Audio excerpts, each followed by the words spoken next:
So greetings and welcome to another video. This is Wild Treasures of an Outdoorsman YouTube channel, and I'm Peter Updike. And tonight we're going to talk about the influence that the moon has on your deer hunt. Full moon, new moon, feeding times, major and minor. We're going to dive into this and just kind of do a little study and talk about it. We're going to talk about the half moon wildlife management area. Why? Because I killed my best Florida swamp buck in the half moon wildlife management area during a full moon. And I'm going to share with you my experience hunting during a full moon and what it meant to me when the hunt was over, right after this.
So what you just saw there was a slideshow from the Half Moon Wildlife Management Area located on the Withlacoochee River, right on the county line of Sumter County and Citrus County.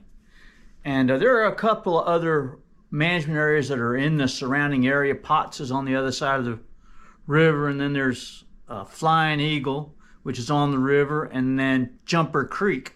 And they all kind of just jump the river, and yeah, it's a great area, and yeah, it's part of the Withlacoochee State Forest. But I hunted that probably a half a dozen times before I was able to score on a buck, and I killed a couple of deer there since then. But yeah, I hunted that the first time archery season, and I hunted it a second time archery season. I hunted it a third time muzzleloader. Then I drew another archery tag, and then finally got a modern gun hunt, and it was a full moon. Why do I remember that? Because I went down into the swamp the day before and set up my tree stand and down in the Cabbage Palm Swamp, not too far from the river. It was a long walk from the parking area, and I had gotten to my parking spot very early in the morning, but I'd say probably at least an hour and 20 minutes before daylight. And I started my journey down the access trail that led to the swamp where my stand was.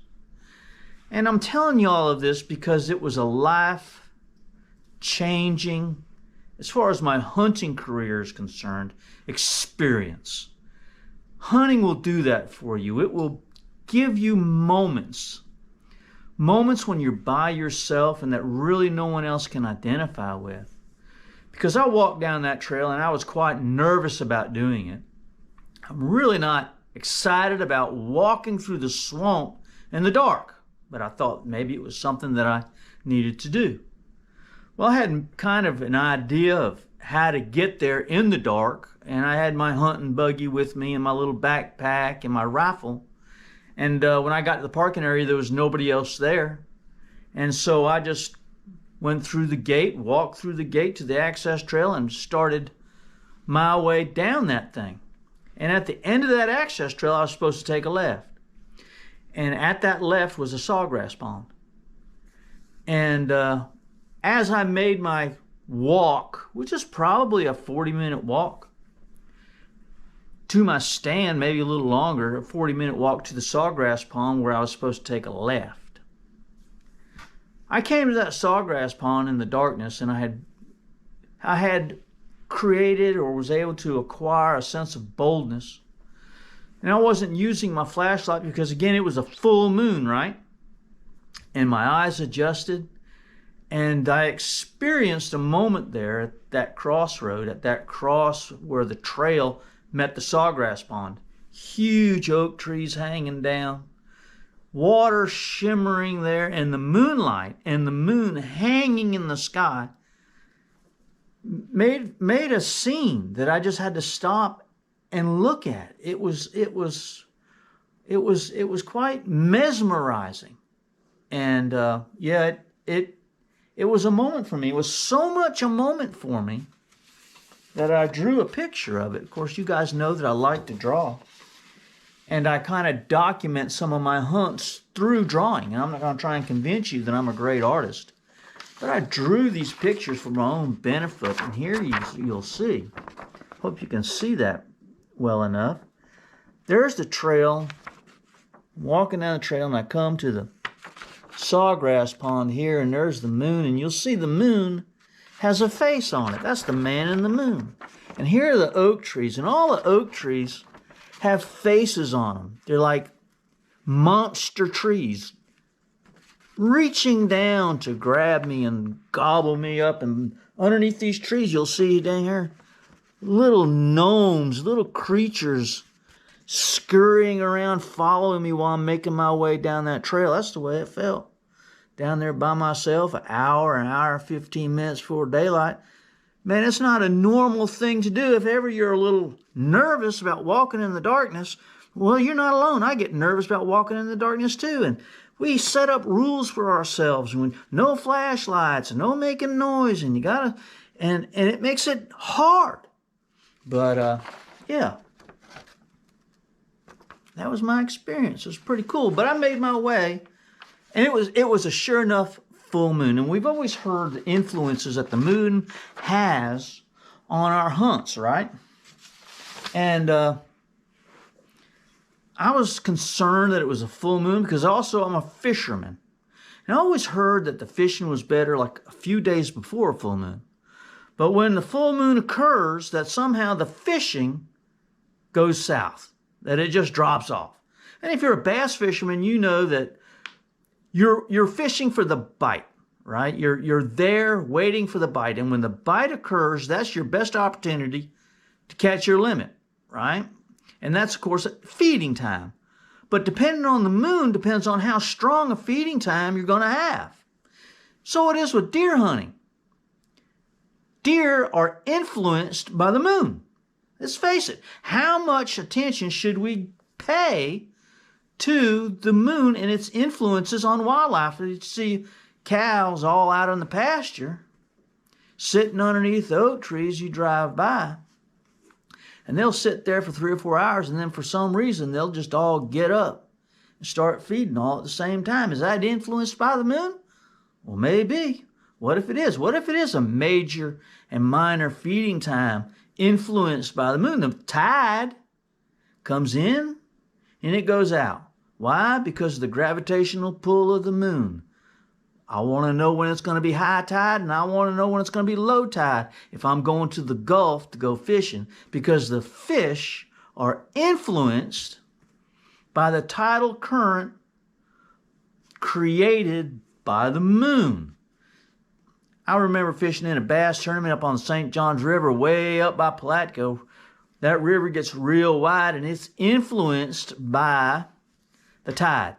Water rises, and it falls very quickly the north end of the St. Johns River.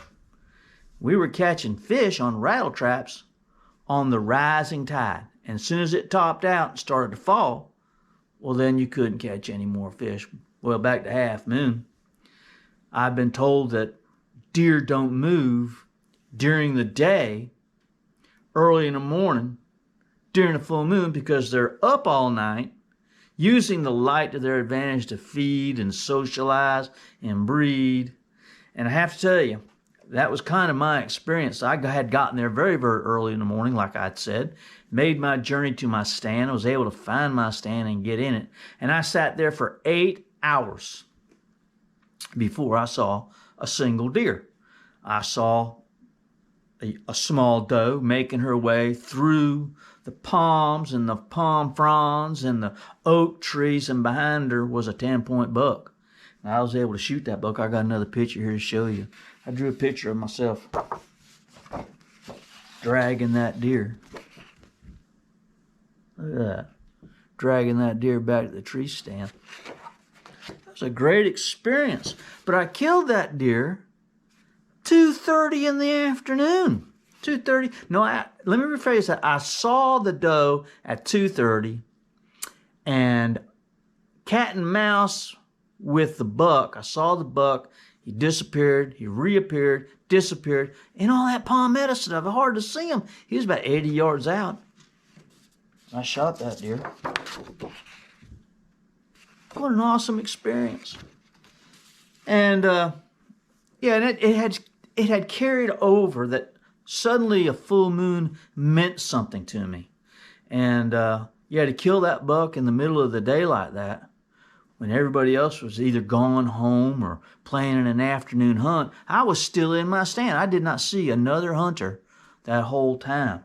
I shot that deer and drug it back to my tree stand. Then I had to go back to the main trail and get my deer buggy, and then strap that deer to the deer buggy and carry him all the way back to my truck. And that was a great experience. I'll never forget it.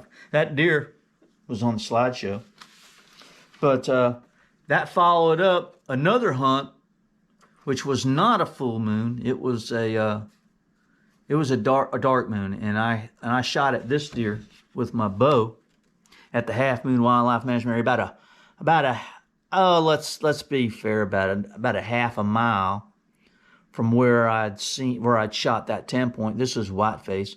I shot at the Whiteface in that same cabbage palm swamp, and he jumped the string and was eluded my arrow, and that was a heartbreak experience. But I drew a picture of that too. Why? Because I think the memory holds value. What kind of value does it have? Well, I'm remembering that full moon put that deer on his feet in the middle of the day. That's something that we need to know. Here on my GPS, I've got a program that tells me the major and minor feeding times, right? And it gives me the date of the best time to hunt.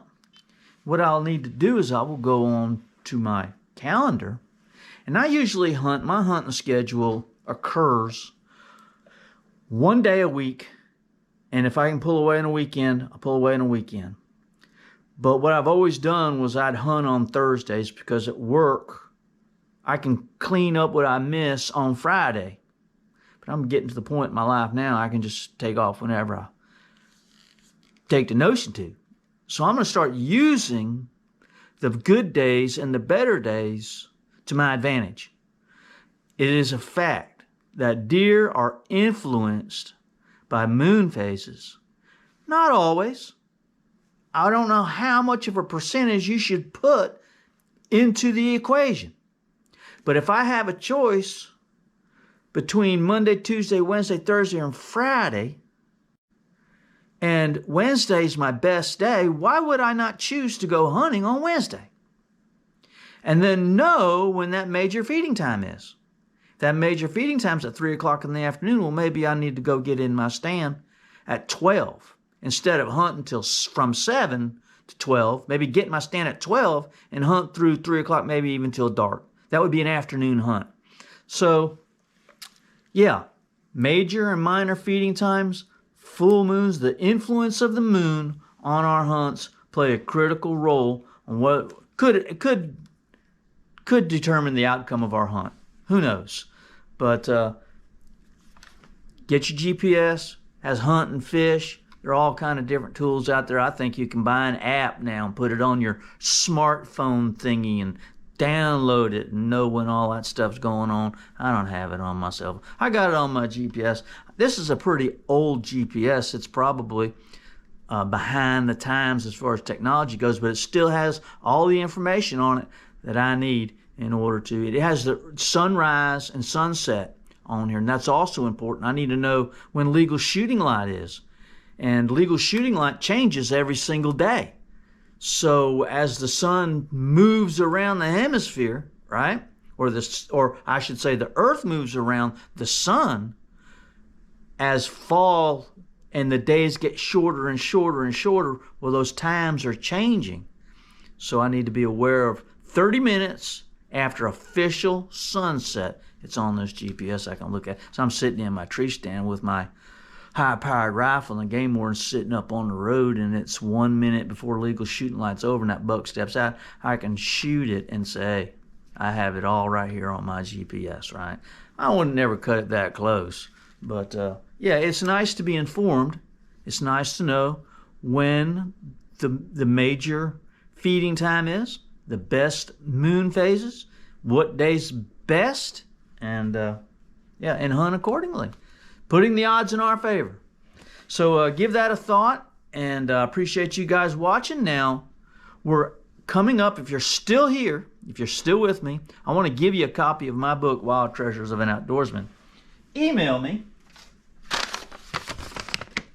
at petermupdike@gmail.com. Can you see that? petermupdike@gmail.com. I want to send you a copy of my book, Wild Treasures of an Outdoorsman. If people dropped off the video, well, they might be missing out. Go ahead and send me an email and tell me you want one. The 10th email gets a free copy, because we're at 1,199 subscribers. We're probably going to switch over to 1,200, so I'm going to owe somebody a book. So, yeah. Send me your address, and I'll send you a copy of my book. All right. Love you guys. Talk to you soon. See you. Bye.